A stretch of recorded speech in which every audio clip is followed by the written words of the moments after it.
नहीं निकल सका। कृषि मंत्री नरेंद्र तोमर ने यह भी कहा है कि हमने अपनी ओर से भरपूर कोशिश की है। कई प्रस्ताव किसानों को दिए गए लेकिन किसान नहीं माने। वहीं दिल्ली में सुरक्षा परेड को लेकर भी लगातार दिल्ली पुलिस के साथ किसानों की बात चल रही है।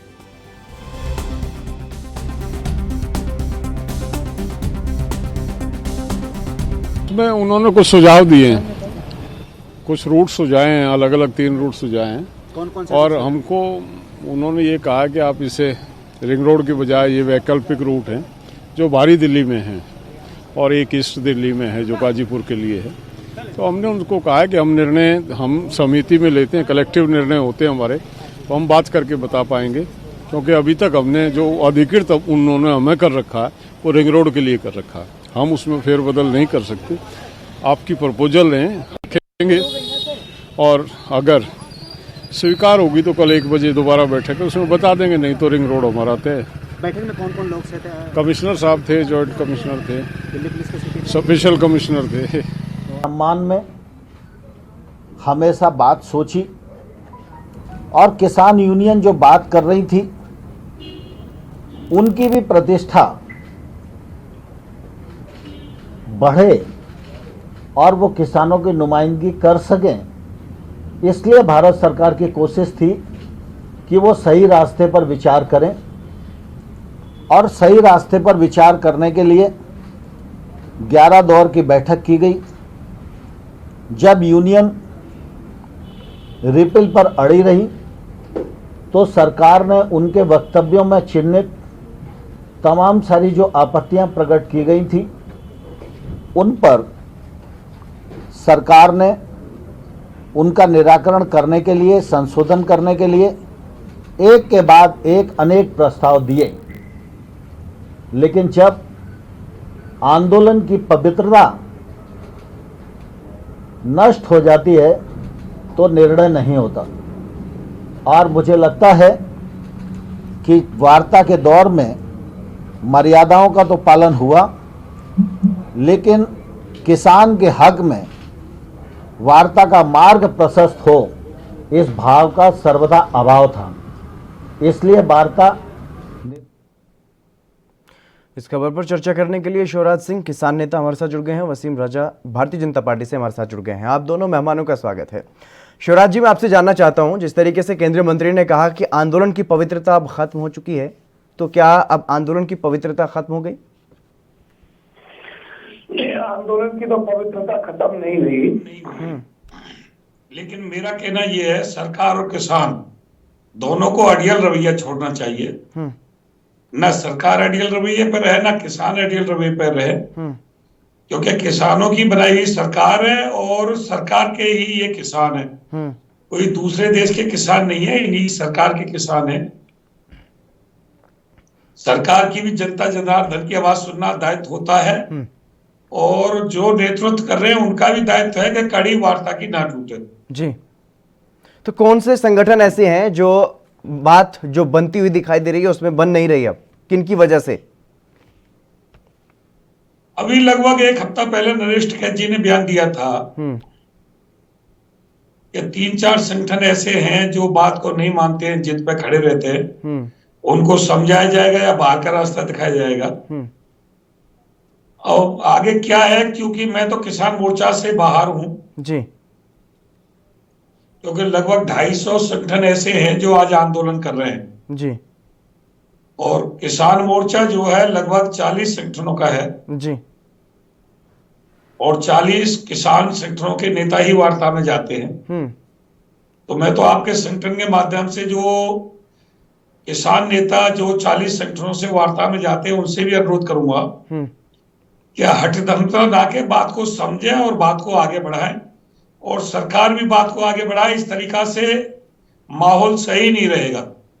जी वसीम जी, जिस तरीके से शिवराज जी ने कहा कि आंदोलन की पवित्रता तो खत्म नहीं हुई, लेकिन ये सरकार का कहना गलत है कि आंदोलन की पवित्रता खत्म हो गई। और वहीं अगर बात की जाए सरकार की, तो सरकार ने यह कहा कि इससे ज्यादा हम कुछ नहीं कर सकते। क्या अब कोई विकल्प नहीं बचा? देखिए जितेंद्र जी, जी। जैसा कि हम लगातार देखते आ रहे हैं और आप भी इस पे विषय पे लगातार अपने चैनल पे डिबेट के माध्यम से अलग अलग लोगों से अपने विचार लिए लगातार हम इस दौर बातें करते रहे, जैसे जैसे दौर की सरकार करती रही हम चर्चा में शामिल होते रहे। लेकिन शुरू किसान भाई जो मांगे, पहले तो मांग दी, दूसरी मांग के सभी मांगों पे सरकार बिल्कुल विनम्रता के साथ नरमी बरतते हुए सारी चीजों को स्वीकार किया। इसके बाद किसान भाई और संगठन कहते रहे इस कानून को अभी रहने दीजिए, ठंडे बस्ते में डालिए, क्या अभी लागू करना जरूरी है। अंत में सरकार ने यहाँ तक कह दिया कि हम इस कानून को अभी लगभग 1.5-2 वर्षों तक लागू नहीं कर। हम फिर बात करें सुप्रीम में भी बनाई। इसके बाद जो भी चर्चा विचार बात से निकला उसके बाद हम इस कानून को लागू करेंगे। तो इसके बाद अगर किसान संगठन अड़ियल रुख अख्तियार करता है तो कहीं ना कहीं ये संगठन और ये किसान नेता किसी के हाथों में खेल रहे हैं, क्योंकि किसानों का रवैया आज तक इस तरीके का नहीं देखा गया। क्योंकि ये देश हमारा कृषि प्रधान देश है, देश के किसान देश के अन्नदाता हैं और इन अन्नदाताओं ने आज तक बहुत सारे संघर्ष हमने भी देखा है, आपने भी देखा होगा, समय समय पे किसान भाइयों के संघर्ष आते रहे, सरकारों के खिलाफ प्रोटेस्ट पहले भी हुए हैं। लेकिन सरकार पहले इतनी बातें भी नहीं मानती थी, थोड़ी बहुत भी सरकार कुछ मान लेती थी तो किसान भाई जो है वापस चले जाते थे। लेकिन इस कानून में सरकार ने जितनी भी मांगे थी किसानों की सारी चीजें मांग ली, संगठन के जो विचार आए सब पे सभी प्रावधानों पे बदलाव को तैयार हो गई। उसके विपरीत इस कानून को ठंडे बस्ते में लगभग 2 वर्ष के लिए डाल रही है सरकार। उसके बावजूद समाधान ना निकलना, प्रोटेस्ट को खत्म ना करना, पूरे देश की जनता भी समझ रही है, पूरे देश के नागरिक जो है वो भी ये समझ रहे हैं कि इस आंदोलन को कहाँ लेके जाने का प्रयास किया जा रहा है और इस आंदोलन को किस तरह से राजनीतिकरण किया जा रहा है और पूरी तरह से राजनीति से प्रेरित कर दिया गया इस आंदोलन के। क्योंकि सरकार ने जब इस विकल्प को, इस कानून को ठंडे बस्ते में डाल दिया तो किसान भाइयों को भी चाहिए कि इसका सम्मान करें और अपना धरना प्रदर्शन खत्म करना चाहिए था। ये इस आंदोलन के लिए बहुत बड़ी बात कारगी 2 साल तक इस कानून लागू करते मन कर, लेकिन उसके विपरीत हम बिल्कुल मानने को तैयार ही नहीं है। 1% भी किसान भाई या किसान संगठन नरमी का रुख नहीं दिखा रहे हैं। ये कहीं ना कहीं सोचने का विषय है। जी, कुछ ऐसे संगठन हैं क्या किसानों के आंदोलन में जो ये नहीं मान रहे और वो कहीं ना कहीं किसी दूसरे राजनीतिक दलों के हाथों में खेल रहे हैं, जैसा कि बीजेपी ने आरोप लगाया? शिवराज जी। नहीं, राजनीतिक दल के लिए तो अभी आपने देखा होगा जी, जो चड़ूनी जी थे उन्होंने दिग्विजय जी से और उनसे बात कर ली थोड़ी सी, तो सभी संगठनों ने उनको आपत्ति लगाई और उनको बाहर का रास्ता दिखाने की भी बात हुई। लेकिन चड़ूनी जी ने अपनी गलती स्वीकार की और उन्होंने कहा मेरा कोई ऐसा नहीं था, बात तो कोई किसी से भी कर सकता है। तो राजनीतिक कोई कांग्रेस या आम आदमी या किसी का कोई संगठन में तो इस आंदोलन में तो भागीदारी डायरेक्ट या इनडायरेक्ट मुझे तो दिखाई नहीं देती। तो फिर क्या वजह है, क्यों सभी किसान नेता एकमत होते हुए दिखाई नहीं दे रहे, समाधान की तरफ बढ़ते हुए दिखाई नहीं दे रहे?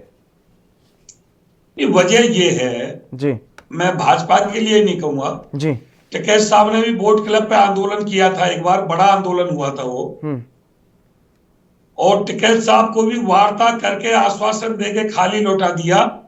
बाद में सरकार सारे वादों से मुकर गई। जब भी जंतर मंतर पे आंदोलन हुआ, ज्ञापन दिया, वार्ता दिया, सरकार ने वादे किए, और बाद में जब किसान घर चला जाता है तो सरकार मांग मानने से फिर इनकार कर देती है, मानती नहीं जी। जितनी भी सरकारें आई, चुनावी वादे किए वो सब झूठे रहे, चुनाव से पहले जो भाषण दिए गए वो सब झूठे रहे। माननीय मोदी जी ने भी जब मनमोहन प्रधानमंत्री थे जी, तो अपने स्पीच में ये कहा था कि एमएसपी गारंटी कानून बनना चाहिए, नहीं बनना चाहिए भाइयों बहनों। बिल्कुल बिल्कुल बिल्कुल वसीम जी, वो विपक्ष में बैठे थे जब, तो बिल्कुल पूछ लेते हैं वसीम जी, क्योंकि लगातार जिस तरीके से एमएसपी की बात की जाती रही है, लेकिन जब से आंदोलन शुरू हुआ और आज तक भी सरकार की तरफ से एमएसपी की गारंटी पर कानून बनाने को लेकर के कोई आश्वासन नहीं दिया गया। वसीम जी, देखिए हितेंद्र जी, सरकार शुरू से ही आश्वासन दे रही है, ऐसा नहीं कह सकते कि हम आश्वासन नहीं दे रहे हैं। नहीं सर, नहीं, लिखित में देने को तैयार है। देखिए हितेंद्र जी, हम एमएसपी लिखित में देने को तैयार हैं। जब सारे विषयों पे, सभी बिंदुओं पे चर्चा हो गई, जो जो सुझाव दे सब पे सरकार मान गई, उसके बाद भी ये परमानेंट व्यवस्था नहीं है, एक एक वैकल्पिक व्यवस्था सरकार किसानों को दे रही थी।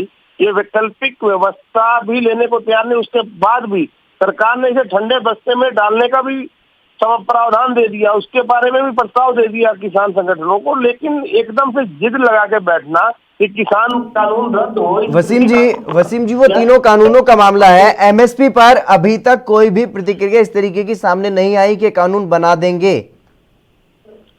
देखिए, एमएसपी लिखित हम दे रहे हैं, सरकार भी कह रही है, हमारे मंत्री भी कह रहे हैं, लेकिन मेरी बात सुनिए, जो जो बातों पे चर्चा हो रही थी, देखिए ये एमएसपी बनाने की कानून नहीं था। ये विरोध किस बात का कर रहे थे?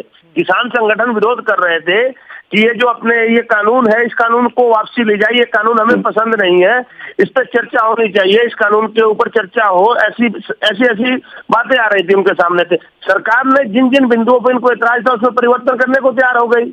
उसके बाद भी फिर बीच में बात आती है कि एमएसपी पे बात की जाए। सरकार ने एमएसपी लिखित में दी जाए, सरकार ने कह दिया हम एमएसपी लिखित में दे रहे हैं। उसके बाद फिर उसके बाद कहा जा रहा था कि इसको अभी लागू ना किया जाए, इसको अभी इसी जिस तरह से है वैसे चलने दीजिए। सरकार उस पर भी मान गई। अब सरकार ने तो हर तरह से वसीम जी, मैं पहले दिन से जब से ये आंदोलन चल रहा है तब से इस मसले पर चर्चा कर रहा हूं, किसान नेताओं से भी, बीजेपी नेताओं से भी, और शुरुआत से ही बीजेपी नेता मेरे कार्यक्रम में ये कहते हुए नजर आए कि प्रावधान ऐसा होना चाहिए जैसा पंजाब सरकार ने किया है, जो एमएसपी से कम खरीदेंगे तो उसमें दंड का प्रावधान होना चाहिए, जुर्माना लगना चाहिए, जेल का प्रावधान होना चाहिए। इस तरीके की बातें लगातार किसान कहते रहे हैं, किसानों के बीच में भी मैं गया हूं। तो अब ऐसे में आप ये कहें कि सिर्फ एमएसपी पर लिखित आश्वासन मांग रहे थे, वो ठीक नहीं है। सरकार को भी यहां पर कहीं ना कहीं इस मामले में कानून बनाने की जरूरत है, क्योंकि जो कानून मांगे नहीं किसानों ने वो तो दे दिया आपने, जो मांग रहे हैं उस पर आप हाँ नहीं भर रहे। वसीम जी देखिए हितेंद्र जी, हम यही बात कह रहे हैं, लगातार सरकार भी यही कह रही है कि जिस कानून को लेके किसान प्रोटेस्ट पे थे, तीन कानूनों को लेके प्रोटेस्ट पे थे, उसके अंदर जो जो एतराज थे सरकार ने उसको माना। आगे सरकार जो है ये एमएसपी लिखित में देने को तैयार है। उसके बावजूद पहले इस जो विषय जो सामने आया, इस विषय का मसला तो हल करें।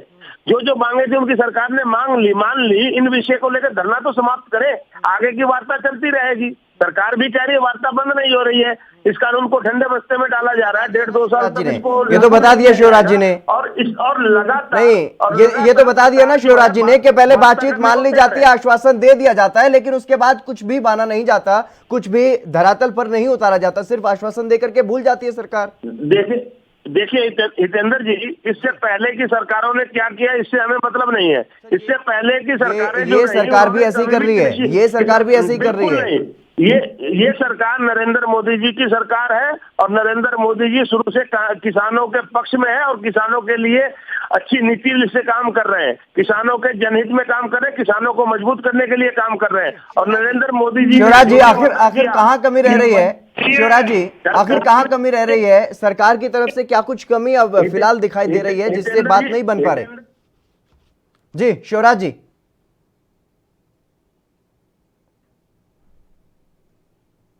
शिवराज जी क्या आप मेरी आवाज सुन पा रहे हैं? मैं पूरी बात सुन पा रहा हूं। मैं आपको एक बात बता रहा हूं जी, पिछली पंचवर्षीय में भी और अब के भी, जब ये मोदी जी बने इस बार तो नहीं, लेकिन पिछली पंचवर्षीय में कम से कम 5 बार जंतर मंतर पे हम जाकर के कृषि मंत्री जी से, राधा मोहन जी से, कृषि सचिव जी से ज्ञापन दे के आए, वार्ता करके आए, आश्वासन लेके आए मोदी जी की सरकार में। लेकिन पंचों की बात सिर माथे, पथनाला वहीं रहेगा। ये कोई चुनावी मंच नहीं है जो मोदी जी की बड़ाई कर रहे हैं। वही मोदी जी थे जो प्रधानमंत्री बनने से पहले कहते थे, भाइयों बहनों एमएसपी गारंटी कानून होना चाहिए, नहीं होना चाहिए, भाइयों बहनों डीजल महंगा हो गया, 35 रुपया लीटर होना चाहिए, नहीं होना चाहिए। वही तो प्रधानमंत्री है, दूसरे हैं जी। जब प्रधानमंत्री नहीं थे, जबकि भाषण बता रहा हूं मैं इनके। बिल्कुल बिल्कुल। लेकिन शिवराज जी सवाल यहाँ पर ये है, ये प्रधानमंत्री बन गए तो इनकी भाषा, मतलब झूठ बोलने की दुकान खोल ली है इन्होंने कि झूठ को जितना बढ़िया बेचा जाए उतना। जब भी तो आंदोलन खत्म नहीं हो रहा इनके इन चालबाजियों से, इन झूठों से। ये जुमलाबाजी, अगर आंदोलन पे भी जुमलाबाजी चलाएंगे, आंदोलन को भी झूठ बोल के भगाएंगे। अभी आपके सामने झूठ बोल रहे हैं बार बार कि एमएसपी लिखित में देने को तैयार है, ये यही कहते रहेंगे। एक भी वक्ता ने आज तक ये नहीं कहा कि एमएसपी को गारंटी कानून बनाने को हम तैयार हैं। जी वसीम जी, बिल्कुल जिस तरीके से शिवराज जी कह रहे हैं कि 5 बार पिछली बार भी बातचीत हो चुकी है, लेकिन सिर्फ आश्वासन मिलता है इस सरकार में भी, और जो पहले बातें कही जाती थी उनमें कुछ भी ऐसा दिखाई नहीं दे रहा जो हकीकत में बदला हो प्रधानमंत्री ने। देखिए, ऐसा नहीं है। हमने किसानों के हित के लिए बहुत सारे कार्य किए। किसान सम्मान निधि दी, किसान क्रेडिट कार्ड के माध्यम से किसानों को मूल्य तो दे नहीं पा रहे। देखिए, मेरी जो स्वामीनाथन आयोग के मुख्य बिंदु थे, किसानों की आमदनी को बढ़ोतरी बढ़ाए, आमदनी कैसे बढ़े उस पर कार्य करने की जरूरत थी सरकार को। हम लगातार जब से नरेंद्र मोदी जी की सरकार आई है, एमएसपी पे लगातार हमने बढ़ोतरी की है। उसके बाद किसान क्रेडिट कार्ड जो 4% पे किसानों को कर्जा यही है कि मिलती नहीं है लोगों को, इसीलिए वो किसान लगातार संघर्ष कर रहे हैं कि एमएसपी पर अब की बार कानून लेकर के जाएंगे ताकि पूरी एमएसपी मिल सके, जिसका सरकार खामखा में ढिंडोरा पीटती रहती है। वो एमएसपी मिलती नहीं है किसानों को। कुछ ना कुछ कर रहे हैं, लगातार किसानों के लिए अच्छा प्रयास करने का काम कर रहे हैं, लेकिन सर एक अच्छा प्रयास ये भी कर दीजिए ना कि एमएसपी पर कानून बनवा दीजिए। हितेंद्र जी, एमएसपी पे बात तो हो रही है, सरकार कह तो रही है एमएसपी नहीं कह रही है सरकार तो यहाँ तक कह रही है, खुद कृषि मंत्री ये कह रहे हैं कि पंजाब के किसान आंदोलन कर रहे हैं, अभी भी इस आंदोलन को पंजाब के किसानों को बता रहे हैं। हितेंद्र जी, मैं एक बात कहूंगा कि सरकार से किसानों की वार्ता चलेगी, किसान नेताओं की वार्ता चलेगी। मामला सुप्रीम कोर्ट में भी है, सुप्रीम कोर्ट की कमेटी भी बनी हुई है, और किसान भाइयों को आंदोलन समाप्त करके एक कदम सरकार के साथ मिला के एक बार काम करने की आवश्यकता है। अगर कोई उनकी समस्या है तो मिल बैठ के कमेटी में बात करेंगे, सुप्रीम कोर्ट के साथ जो कमेटी है वहां बात करेंगे, और एक अच्छा रास्ता निकाल के किसानों के लिए एक अच्छे विकल्प के तौर पे इस कानून को लागू किया जाएगा। और जो जो उसमें कमियां उनको शिवराज जी एक छोटा सा कमेंट, क्योंकि मेरे पास वक्त की कमी है। शिवराज जी छोटा सा कमेंट आपसे चाहूंगा। से ये पूछता हूँ, अगर वसीम रजा जी विपक्ष में होते तो क्या यही भाषा होती है? विपक्ष में होते तो कितनी चालबाजी से चैनल पे बैठ के अपनी बात कह जाते हैं। जब तुम मूल्य नहीं दे पा रहे, हमारा धान लुट गया, बाजरा लुट गया, मक्का लुट गई, सब एमएसपी से आधे मूल्य में लुट गए, और तुम कह रहे हो हमने स्वामीनाथन दे दिया, हमको एमएसपी नहीं मिला, आधे मूल्य। सुना वसीम जी, ये है हकीकत किसानों की, इसीलिए दिल्ली में पूरी सर्दियां बिता दी, और अब वहां पर अभी भी ये कहा जा रहा है कि पंजाब के किसान आंदोलन कर रहे हैं, जबकि वहां पर अलग अलग राज्यों के किसान पहुंचे हुए हैं, वो आपको दिखाई नहीं दे रहे हैं। अभी भी यही कहा जा रहा है कि सिर्फ पंजाब के किसान आंदोलन कर रहे हैं। चलिए, बहुत बहुत शुक्रिया वसीम जी मेरे साथ जुड़ने के लिए। शिवराज जी आपका भी बहुत बहुत शुक्रिया मेरे साथ जुड़ने के लिए, चर्चा करने के लिए। लेकिन किसानों की जो समस्या है वो वाकई एक बड़ी समस्या है। एमएसपी पर जब तक गारंटी कानून किसानों को नहीं मिलेगा तब तक इस आंदोलन का खात्मा होता हुआ दिखाई नहीं दे रहा है। लेकिन जिस तरीके से सरकार ने 3 कानूनों पर प्रस्ताव दिया था, उस पर एक बार फिर से विचार करने के लिए किसान नेताओं को कहा गया है, और अगली बैठक के बारे में तारीख भी अभी तय नहीं है। चलिए बढ़ेंगे अगली खबर की तरफ। पश्चिम बंगाल में शांतिपूर्ण चुनाव कराना चुनाव आयोग के लिए बड़ी चुनौती होता जा रहा है। चुनाव से पहले हो रही लगातार हिंसाओं और शिकायतों को लेकर के मुख्य निर्वाचन आयुक्त सुनील अरोड़ा और चुनाव आयोग की टीम ने यह अहम दौरा किया है। गुरुवार को मुख्य निर्वाचन आयुक्त ने प्रेस कॉन्फ्रेंस करके बंगाल की स्थितियों को लेकर के स्थिति स्पष्ट की है। मुख्य निर्वाचन आयुक्त सुनील अरोड़ा ने यह कहा है कि कुछ सियासी दलों ने यह डर जताया है कि बंगाल चुनाव के दौरान हिंसा हो सकती है। उन्होंने सभी दलों के साथ बैठक की है। पुलिस प्रशासन के साथ भी चर्चा की गई। कुछ दलों ने बंगाल की कानून व्यवस्था पर सवाल उठाया है, ऐसा सुनील अरोड़ा ने कहा है। और बता दें कि भारत निर्वाचन आयोग 2019 के लोकसभा चुनाव की अपेक्षा 25% अधिक सुरक्षा कर्मियों की तैनाती करने पर वहां पर विचार कर रहा है, ताकि यहां पर शांतिपूर्ण तरीके से चुनाव करवाए जा सकें। राज्यों में मतदान केंद्रों की संख्या करीब 77,000 से ज्यादा रहने वाली है और 1,01,733 तक बढ़ाई गई है मतदान केंद्रों की संख्या।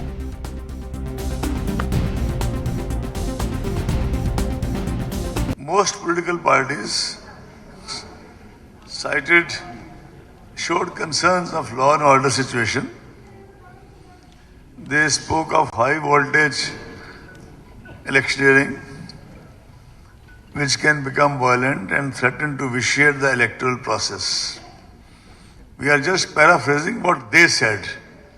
I am repeating, we are just paraphrasing what they said.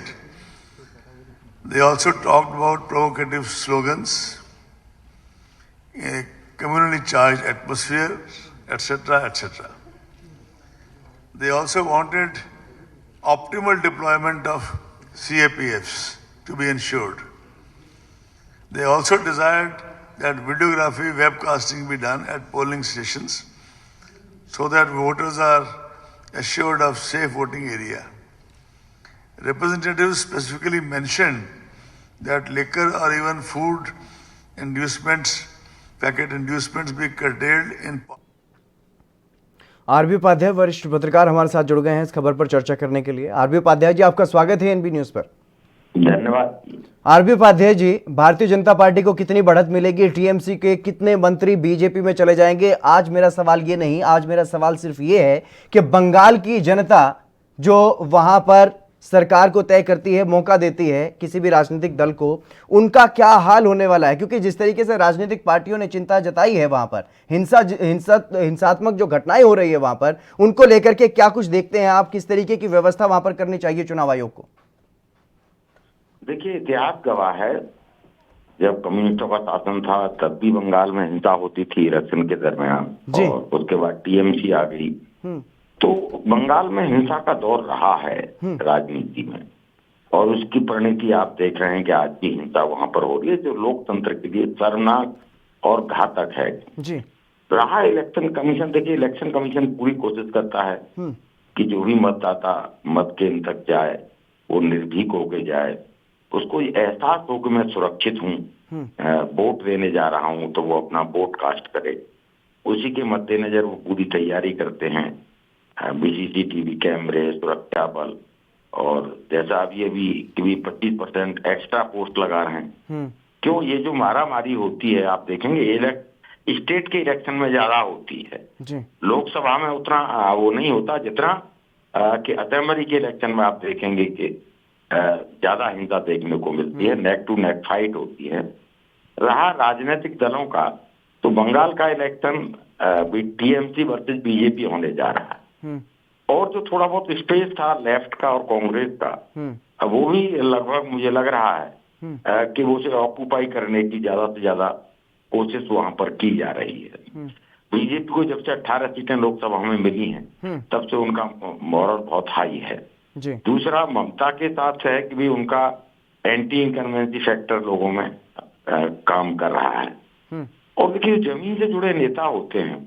RB Upadhyay ji, सवाल यहाँ पर नेताओं का नहीं है, क्योंकि जिस तरीके से अमित शाह भी गए थे, हाल ही में दौरा किया उन्होंने बंगाल का, उन्होंने कहा कि 18 महीनों में 300 कार्यकर्ता मारे गए। बीजेपी की सिर्फ अगर बात की जाए, क्योंकि बीजेपी के नेता हैं अमित शाह, भले ही देश के गृह मंत्री भी हैं, लेकिन उन्होंने टीएमसी के कार्यकर्ताओं की बात नहीं की। उनकी भी कुछ इतनी ही संख्या होगी जो मारे गए होंगे। और वही कहीं ना कहीं जो नारेबाजी जो दिल्ली में शुरू की थी केंद्रीय राज्य वित्त मंत्री अनुराग ठाकुर ने, देश के गद्दारों को गोली मारो वाली, वो वहां पर भी देखने को मिल रही है। तो ऐसे में कहीं ना कहीं माहौल बिगाड़ने की कोशिश राजनेता ही कर रहे हैं। डेफिनेटली देखिए, माहौल बिगाड़ने की कोशिश राजनेता करते हैं, और राजनेता इसलिए और करते हैं पॉलिटिकल पार्टियां कि जो मुख्य मुद्दे हैं उनसे जनता का ध्यान भटकाया जाए जी। और बिल्कुल यही एक बड़ा रीजन है कि जो मुख्य मुद्दे हैं उनसे जनता का ध्यान भटकाने की कोशिश की जाती रही। आरबी उपाध्याय जी, बहुत शुक्रिया मेरे साथ जुड़ने के लिए, तमाम अहम बातचीत करने के लिए। लेकिन जिस तरीके से एक चिंता जाहिर की गई है चुनाव आयुक्त की तरफ से बंगाल के चुनाव को लेकर के, वो कहीं ना कहीं एक महत्वपूर्ण और गंभीर विषय होता हुआ नजर आ रहा है। चलिए बढ़ेंगे अगली खबर की तरफ। गणतंत्र दिवस के मौके पर 26 जनवरी को होने वाली परेड को लेकर तैयारियां जोरों पर हैं। इसके मद्देनजर दिल्ली पुलिस ने भी अपनी तैयारियां लगभग पूरी कर ली हैं। कल यानी कि 23 जनवरी को गणतंत्र दिवस की फुल ड्रेस रिहर्सल होनी है। इसके लिए राजधानी दिल्ली में 23 जनवरी को विजय चौक, रफी मार्ग, जनपथ, मानसिंह रोड पर ट्रैफिक को अनुमति नहीं होगी। दिल्ली पुलिस ने लोगों से यह अपील की है कि 23 जनवरी को सुबह जब भी घर से निकलें तो ट्रैफिक एडवाइजरी को एक बार जरूर ध्यान में रखें। 23 जनवरी को केंद्रीय सचिवालय और उद्योग भवन मेट्रो स्टेशन को भी सुबह 5 बजे से दोपहर 12 बजे तक बोर्डिंग और डिबोर्डिंग के लिए बंद किया गया है। और इसके अलावा आपको बता दें कि विजय चौक शाम को 6 बजे से ही बंद हो चुका है और रात को 11 बजे से 26 जनवरी की परेड खत्म होने तक अब राजपथ, रफी मार्ग, जनपथ और मानसिंह रोड पर भी यातायात प्रतिबंधित रहेगा। इसलिए अगर आप कल के बाद परेड होने तक, 26 जनवरी की परेड होने तक दिल्ली में अगर इन रास्तों का इस्तेमाल करना चाहते हैं तो अब परेड होने तक कोई और रास्ता तलाश कर लें, क्योंकि यहां पर यातायात की अनुमति अब नहीं है। दिल्ली यातायात पुलिस ने कोरोना नियमों का ध्यान रखने की भी अपील की।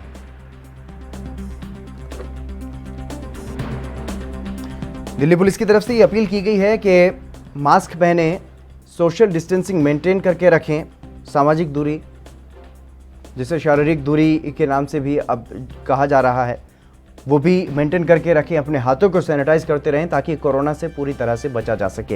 हालांकि कोरोना की वैक्सीन अब आ चुकी है, वैक्सीनेशन हो रहा है, लेकिन अभी तक जो पूरी प्रक्रिया है वैक्सीनेशन की वो नहीं हो पाई है। इसलिए कोरोना के लिहाज से कोरोना का भी ध्यान रखना बहुत ज़रूरी है ताकि कोरोना जैसी महामारी से बचा जा सके। और अब 23 जनवरी को फुल ड्रेस रिहर्सल जो है वो होनी है। 26 जनवरी के परेड को लेकर के फुल ड्रेस रिहर्सल कल होगी। इसके लिए कई जो मार्ग हैं उनको बंद कर दिया गया है।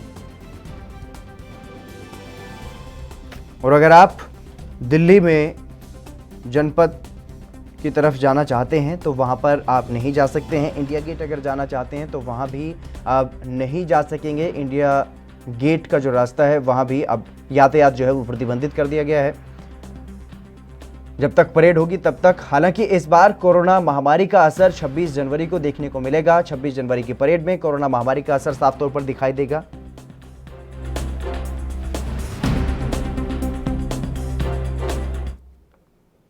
चलिए इस बुलेटिन में बस इतना ही। आप बने रहिए ANB न्यूज़ के साथ।